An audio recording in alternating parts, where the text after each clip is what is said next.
bidan yang tugas pada pagi hari ini hingga sore nanti. Sebelumnya dengan ibu siapa dan bapak siapa?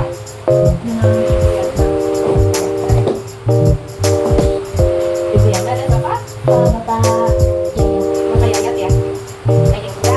Sebelumnya ibu dan bapak datang ke sini dengan keperluan apa? Memasak KB. Nah sebelumnya apa kasih tahu apa sih artinya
KB dan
pil aja ya Bu ya, diminum. Nah di sini juga ada efek sampingnya. Efek sampingnya itu kayak mual, muntah ya Bu ya.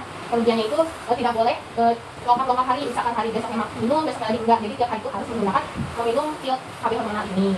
Nah di sini ada KB hormonal secara suntik kombinasi, merupakan alat kontrasepsi yang disuntikan secara IM, diberikan setiap 1 bulan dan mengandung 2 hormon. Sangat efektif, di mana kegagalan hanya 0 sampai 0,4 kehamilan per 100 perempuan. Jenisnya ada 3, yaitu Cilofem sebanyak 1 cc dan Gestin F2 sebanyak 1,5 cc. Kalau itu sebanyak 1 cc. Cara kerjanya itu disuntikan ya Bu ya. Efek sampingnya itu melalui kram saat menstruasi. Lanjut lagi ya Bu ya, sama kayak tadi KB hormonal, tapi ini dengan bibit pil. mini pill ini merupakan alat kontrasepsi yang digunakan sebagai kontrasepsi darurat dan cocok untuk seorang ibu menyusui karena tidak menurunkan produksi ASI, tapi memiliki efek samping seperti kayak mual-mual, kram dan kebas. Nah, kerugian pemakaiannya itu payudara ibu merasa lebih bengkak, mual, dan kadang itu ada untuk setengah orang itu berat badannya meningkat, Bu. Nah, ini dia bukan saya. Nah, yang sini ada KBM non hormonal, yaitu kondom. Kondom merupakan salah satu metode kontrasepsi barier sebagai perlindungan ganda apabila aseptor digunakan kontrasepsi modern dalam mencegah penularan penyakit seksual maupun ISR yang juga sebagai alat kontrasepsi.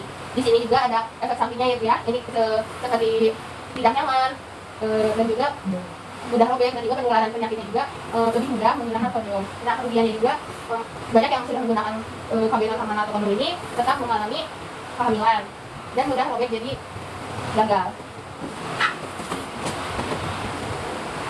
Di sini ada KBM non hormonal atau MAL. Metode amenorelakasi atau MAL merupakan metode kontrasepsi alami yang menggunakan prinsip menyusui secara eksklusif selama 6 bulan penuh tanpa tambahan makanan atau minuman apapun dengan tingkat efektivitas sebanyak 98%. MAL memiliki cara kerja berupa penekanan ovulasi, peningkatan hormon prolaktin atau hormon pembentukan ASI, usai persalinan menyebabkan penurunan hormon lain seperti LH dan estrogen yang sedang diperlukan untuk memelihara siklus menstruasi sehingga ovulasi, yaitu pematangan sel telur yang tidak terjadi. Di sini juga efek sampingnya itu tidak ada yang lihat karena ini termasuk dari non hormonal dan tidak mengganggu ibu bisa menyusui. Ini ada AKBK atau alat kontrasepsi di bawah fluid atau implan. Adalah jenis alat kontrasepsi hormonal yang disusupkan di bawah fluid, biasanya di atas lengan atas. Efektivitasnya sangat tinggi. Angka kegagalannya hanya 1-3%. AKBK diperlukan untuk metode kontrasepsi yang efektif dan dapat diberi perlindungan selama 5 tahun untuk non-plan, 3 tahun untuk gendana dan indoplan atau implanon terbuat dari bahan semacam karet lunak berisi hormon levonorgestrel sebanyak 6 kapsul, panjangnya 3,4 cm dan diameternya 2,4 cm, dan setiap kapsulnya ini berisi 36 mg.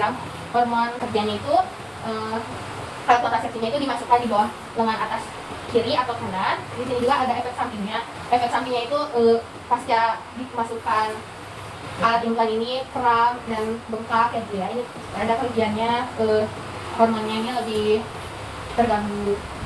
AKBR, alat kontrasepsi dalam lahir atau IUD, yaitu alat kontrasepsi yang dimasukkan ke dalam rahim yang bentuknya bermacam-macam.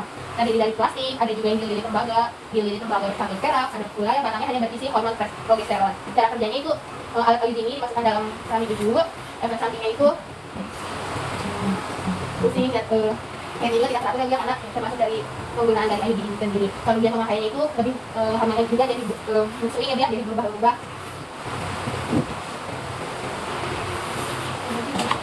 Nah, di sini ada kontrasepsi mantap atau MOW dan MOP. Pengertiannya MOW itu merupakan alat kontrasepsi yang permanen untuk mencegah keluarnya ovum dengan cara mengikat atau memotong pada kedua saluran tembak fallopi yang membawa sel telur ke rahim. Efektifnya sampai 99%. MOW ini untuk ibunya ya. Kalau yang MOP-nya itu merupakan operasi kecil yang dilakukan untuk menghalangi keluarnya sperma dengan cara mengikat dan memotong mani atau plastik sehingga sperma tidak keluar saat bersenggama. Efektifannya sama 99%. Nah, MOP-nya itu untuk suaminya. Nah, cara kerjanya itu dengan cara operasi kecil dan efek sampingnya itu karena baru pertama kali menggunakan MOW dan MOP. Nah, masih ada rasa kram dan rasa tidak nyaman itu pertama. Nah, kerugiannya pemakaian ini yang pertama itu menimbulkan bekas luka. Ya. Nah, di sini sudah sampai di apa saja sih faktor dalam memilih metode kontrasepsi ini. Yang pertama itu umur, yang pasti mengetahui umur suami dan istrinya. Yang kedua itu gaya hidup, jika ibu sedang bekerja atau di rumah saja. Yang ketiga frekuensi bersenggama saat ibu dan bapak berhubungan badan. Yang keempat itu juga keluarga yang diinginkan dari suami dan istri. Yang kelima itu sifat kewanitaan dan sifat kepriaan. Yang kedua ada faktor-faktor dari kesehatannya. Yang pertama itu faktor kesehatan dari ibu dan bapak. Apakah ibu dan bapak itu memiliki penyakit keturunan atau penyakit seksual berulang lainnya ya. Ini riwayat ibu haidnya apakah teratur, apakah tidak. Yang ketiga ini riwayat keluarga meliputi dari penyakit, dari kebiasaan-kebiasaan dari keluarganya. Yang keempat itu ada pemeriksaan fisik dan pemeriksaan panggul. Nah, seperti ini ya Bu ya, sedikit gambarannya. Sekali lagi ya. Nah, sudah sampai saya bicara di sini, apakah ibu ada yang ditanyakan dan apakah ibu sudah dan bapak mantap memilih KB apa?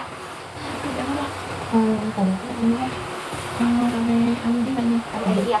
Ya, kalau boleh tahu, bapak dan ibu bisa siap kapan untuk memasang KB IUD ini? Mungkin besok kali. Besok ya boleh.